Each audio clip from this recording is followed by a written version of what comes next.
Hi, Baker's Bunch. Welcome back to another fun week of learning. So excited to be with you again today. So, friends, we've been talking a lot about sounds. Sounds like a, apple, ah. Those sounds, as we know, become letters. Ah becomes a, the letter A. And then we can use letters to make words that start with the letter A, like apple. And then again, we can use the letter A in the middle of words such as cat, at, cat. And then those words, my friends, become sentences. So we could write a sentence about a cat. The cat is playing. Those sentences become stories. And I could write a story all about my cat who likes to play with a ball of yarn. Well, this morning we listened to one of our friends, Jack Hartman, sing a song and teach us and or remind us that there are four parts of a sentence. And so today we're going to go back to what is a sentence and take a closer look at a sentence. So what is a sentence? Hopefully from the song this morning and from our work together, you know that a sentence is an idea or a thought. A sentence tells the who and the what.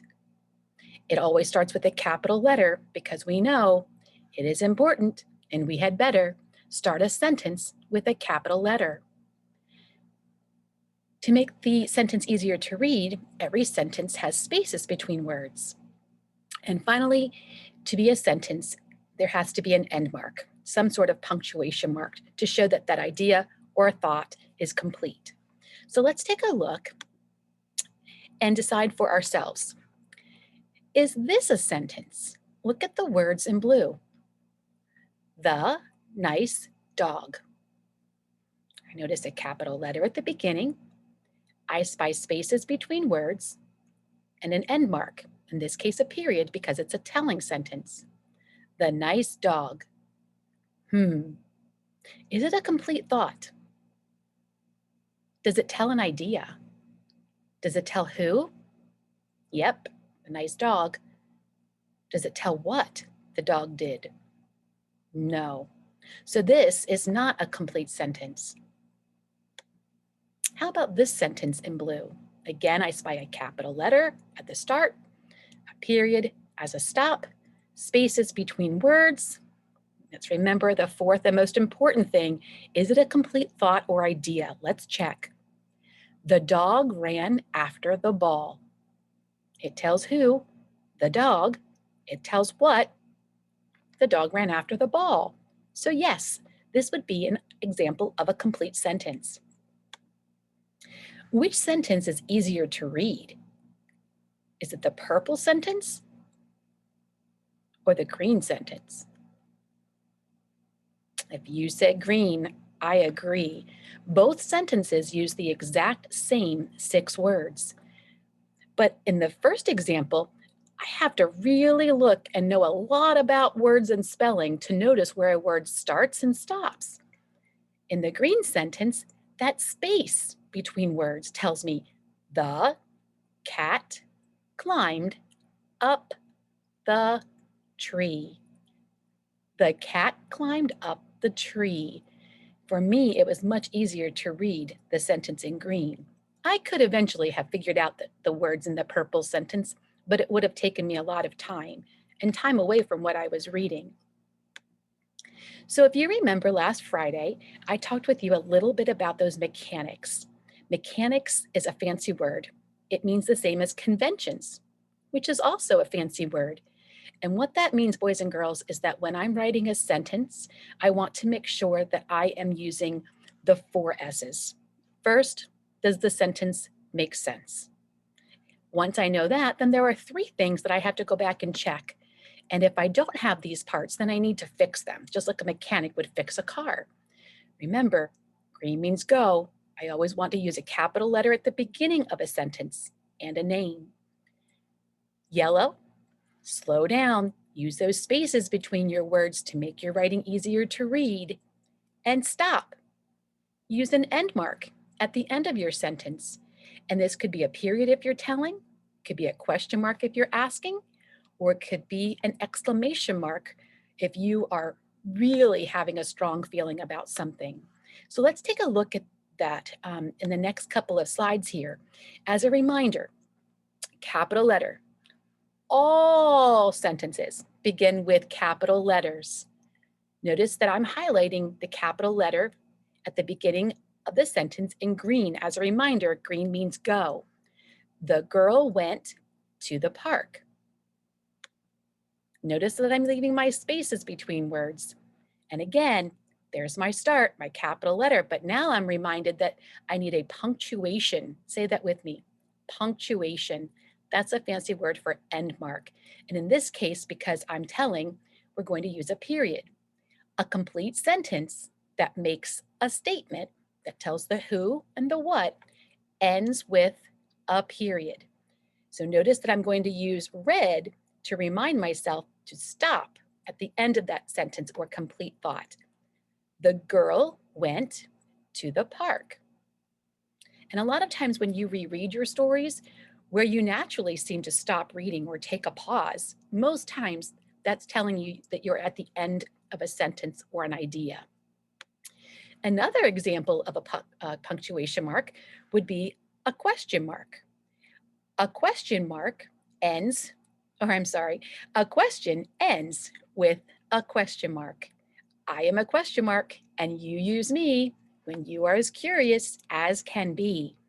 So notice at the end of this asking sentence, I'm using a question mark. Did the girl go to the park? And again, you might even notice that my stop signs look different, and that's to remind you that punctuation marks can look different too.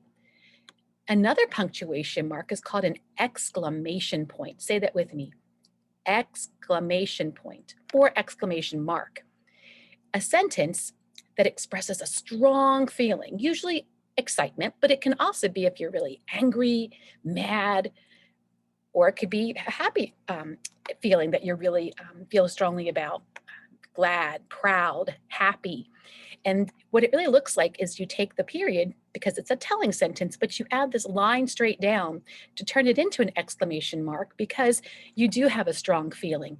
And notice again, my stop sign looks different because the punctuation mark or the end mark looks different. So again, notice the green for go, the red for stop, and those spaces between the words. And this time I'm going to read the sentence with some strong feelings.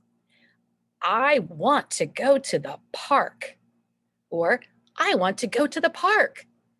You would read it the way that you're feeling.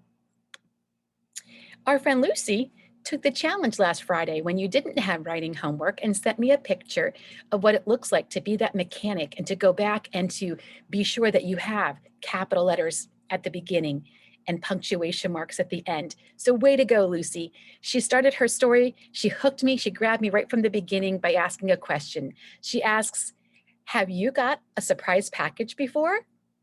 And not only did she grab my attention because I couldn't wait to read about the package that Lucy may have gotten as a surprise herself, but I also noticed that Lucy's thinking about those mechanics, those conventions as she's writing. So way to go, Lucy. And if you've done that too, friends, give yourselves a big hug because that is something that's really hard to remember while you're writing. So be sure after you finish writing to go back and check those mechanics. And so today, friends, we're going to do things a little differently than we did in weeks past. Today, I'm going to encourage you to look at the sleeve. It's a clear plastic sleeve that you received in the last pickup. Maybe you already put it into your writer's notebook, and that's great. That's where it should go. That's a great safe place for it. You'll notice that on the Scarecrow, there are different topics or prompts that you could write about. You could write about one night, my Scarecrow. And that's right. These are still considered narrative stories. They don't tell a story about a time that something happened to you or something in your own life, but instead, it's a make-believe story where you'll most often find the setting, the characters, the problem, and solution. And this gives you a little bit of creativity. That means you can be creative, you can use your imagination. This doesn't have to be a true story. So you could choose, from any of the topics that you find within this Scarecrow, or on the one arm of the Scarecrow, it says free write. That means you could come up with your own topic to write about. And here's what I want you to know. I've also included some fun fall words for you on the other side. So if you are writing about a scarecrow, you could read the word scarecrow from the prompt right here. One night, my scarecrow. And if you write the word scarecrow in the beginning of your story and use it again, then you can write it from your prompt, or you can write it from your special fall words um, paper in your writing notebook. And remember, those words that you don't know how to spell, don't ask a grown up. Try to tap the sounds to write the words as best you can, because that's how you'll learn and eventually how you'll be able to spell words without having to think or look, because your brain will already know. You'll have trained your brain to do that. And then a little differently this week than weeks past, depending on what your grown up says, because remember, your grown up in charge at home is your teacher too. So if they tell you that they think that you can write more, then write more. But if you work really hard and you've been working for a while and your grown up says that maybe you've written the beginning of your story, that it might be a good place to stop, then that's okay. Then close your journal, close your storybook, put it back in your writing notebook. And then tomorrow, when we get it back out, you can reread what you already wrote and you can add on the middle of your story. And boys and girls, you'll do this until you finish the story. Once you have finished the story that you start today, that day is when you will submit it to Mrs. Baker. Okay. If you're a story writer who loves to write and writing comes easy for you, and you finish a story in one day, then go ahead and send it to me. And then tomorrow, you could choose another story idea from the Scarecrow or a story of your own, and you can start writing that story. The goal is to send me one story this week by Friday. The other goal and the pinky promise is that you promise to write at least 20 minutes every day, because we get better at writing if we practice writing.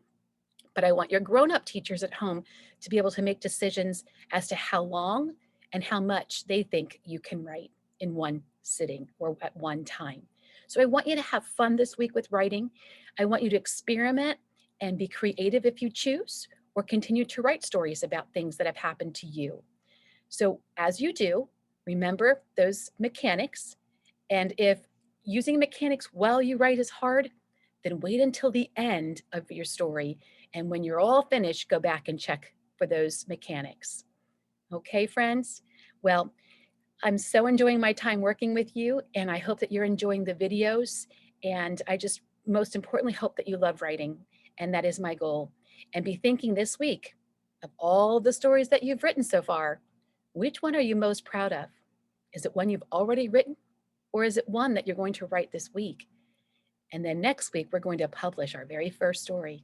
So keep up the great writing and have fun today.